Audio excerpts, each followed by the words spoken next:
All right, guys, so we're going to be going over September 7th to September 12th. On Monday, it is Labor Day, so we are doing our second community WOD.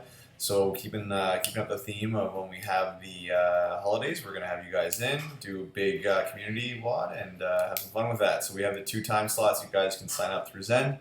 If you want to bring friends, just make sure you log out of Zen Planner, and then when you try to log back in, put their credentials in, so their name and email, and you can sign them up that way. We have Murph or Smurf, so hopefully the weather holds up for this. With this, pretty straightforward. Run a mile, 100 pull-ups, 200 push-ups, 300 squats, run a mile. If you're doing Smurf, just cut that all in half. You're not expected to actually do that as 100 in a row or 200 in a row like you did at the games. Partition this as needed, so I always just say just do 20 rounds of Cindy, or if you're doing Smurf, 10 rounds of Cindy. They'll add up to the exact same amount. On Tuesday, we're going to be testing for the advanced your 1RM push press like we just did this past week for the shoulder press. And following that, you're going to be hitting shoulder press. So I want to get that volume in for the shoulders to get stronger. You guys can see the different rep ranges that we have going on for the advanced and intermediate levels. Or sorry, the intermediate beginner levels. And then our Metcon is similar to what we did a couple weeks ago with the 300-meter rows, but I'm cutting 50 meters off. So this just means I want you to go a little bit harder. So you gotta actually give it your all every single time. So it's 250-meter row. You should, almost everyone in the gym should be under a minute for this, guaranteed. You're gonna be resting 2 minutes. So try to maintain the same time for all your rounds. Just don't go crazy on that first and then die over the end if that's what's happening. We know where one of your weaknesses is. So if you're hitting this and you're consistent, but you're giving it 100% each round, then we're looking good. On Wednesday, either squat cleans or hang power cleans. And then your Metcon is going to be Helen. So we did this last September 15th. I have in my program for the gym, and that's been a decent amount of time. So Helen, 3 rounds for time, 400-meter run, 21 kettlebell swings, 12 pull-ups. Nice and simple. Really advanced elite level times for this is around 7 minutes. So we want to try to keep this a fast workout, so scale appropriately when you're doing this. You're really just going to be scaling the pull-ups or the kettlebell swings because a run is a run. So pick that appropriate level for the pull-ups is the key there, because the kettlebell swings is you're either going to hit that weight or you're not. So Thursday, what we have is deadlifts and GHD hip extensions. So a lot on the posterior chain, so you're going to do all your deadlifts, then all of your hip extensions.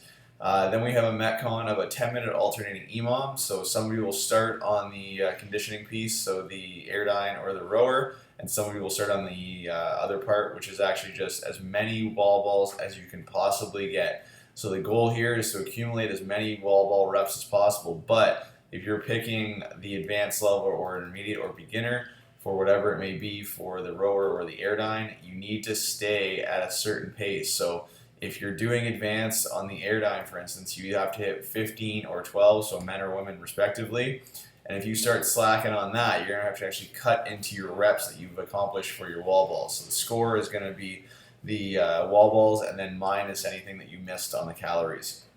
On Friday, we have, it's a chipper here that we're going to be going through that we've done in the past a couple of years ago. No strength on this day because I know how this is going to affect you guys. So 10 power cleans, 20 front squats, 30 pull-ups or ring rows, 40 kettlebell swings, 50 push-ups, 60 sit-ups, and then the best part is at the end, 70 burpees. So don't cherry pick this day because of that last piece, because you see 70 burpees. People love this workout when they actually came in to do it. So little thing though, we actually are going to do this again, but we're going to do it the following week, but we're going to do it backwards and see how your times change. All right, so just keep that in mind when you guys come in for this. On Saturday, we're going to be working on overhead squats. You're going to be just kind of prepping yourself for the snatch. So overhead squat is 10 minutes to accomplish whatever it is that you're doing for your level. So if it's a heavy single, a heavy double, or I've put for the beginner, I actually want you trying this out with just the technique. So you're trying for 3 in a row, whether that be with a training bar or honestly like a PVC pipe. Just do what you can, get the technique down. That's the key to this, just practice. Then your B component is actually doing the snatches. So whether it be a squat, power, or a hang power snatch, your different levels you'll see there. Your Metcon is going to be 3 rounds. So here's the thing: your score is actually your longest round. Sorry. So you need to stay consistent on this. Don't go 100% on the first round and then die off on your last, because then it means your last round is actually your score, not your best round. So when you're doing this, it's 10 hang power snatch. I'm giving you 115 and 80, and then run 400 meters. So all out sprint if you can, and then 20 wall balls. Try to go unbroken on those if you can. That's the key there. Rest 2 minutes in between each round, and just go all out on that. It's high output, but you got that quick little rest at the end there, the 2 minutes. All right, guys, we will see you in the gym.